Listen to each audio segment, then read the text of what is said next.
Class 10 के chapter 14 का जो एग्जाम्पल 4 है, क्वेश्चन में हमसे बोला गया है the wicket taken by a bowler, एक बॉलर के द्वारा जो है विकेट लिए गए हैं इन 10 क्रिकेट मैचेस, 10 मैचेस में उसके द्वारा जो विकेट लिए गए हैं वो यहाँ पर जो है डाटा की फॉर्म में दिए हुए हैं। Find the mode of the data, तो हमें इस डाटा का मोड फाइंड करना है। ठीक है, अब देखिए सबसे पहले हम इस टेबल को समझ लेते हैं, उसके बाद इसका मोड फाइंड करते हैं। ठीक है, बड़ा आसान सा क्वेश्चन है, बहुत छोटा क्वेश्चन है, मोड डायरेक्ट ही यहाँ से हम फाइंड कर सकते हैं। देखिए ऊपर जो है दिया हुआ है नंबर ऑफ विकेट, यानी कि जो जो मैच हैं उसमें कितने कितने उसने विकेट लिए हैं। तो देखिए जो नीचे दे रखा है नंबर ऑफ मैचेस, तो इसको हम फ्रिक्वेंसी लेंगे। तो एक मैच में तो एक भी विकेट इसने नहीं लिया है। एक मैच ऐसा था जिसमें इसने एक विकेट लिया है।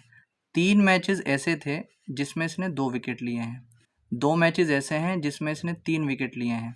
एक मैच ऐसा था जिसमें इसने 4 विकेट लिए थे। एक मैच ऐसा था जिसमें 5 विकेट लिए थे। एक मैच ऐसा था जिसमें 6 विकेट लिए थे। तो हमें इसका मोड बताना है। देखिए एक बात आप हमेशा ये ध्यान रखें, जिसकी फ्रिक्वेंसी सबसे ज़्यादा होती है ना, वही मोड होता है। तो जो फ्रिक्वेंसी है वो किसकी सबसे ज़्यादा है? वो 2 की सबसे ज़्यादा है। ठीक है, तो यहाँ पर अगर हम देखें तो मोड आ जाएगा हमारा डायरेक्ट 2। ठीक है, इसका जो है मोड हम डायरेक्ट निकाल सकते हैं क्योंकि ये अनग्रुप डाटा है। अनग्रुप डाटा कौन सा होता है? जिसमें यहाँ पर क्लास इंटरवल की फॉर्म में क्वेश्चन नहीं दिया हुआ होता है। ठीक है, तो यहाँ पर ये अनग्रुप डाटा है जिसमें जो है इंडिविजुअल तरीके से लिखा हुआ है, ग्रुप डाटा नहीं है, तो इसलिए हम डायरेक्ट ही मोड निकाल सकते हैं। ये इसका आंसर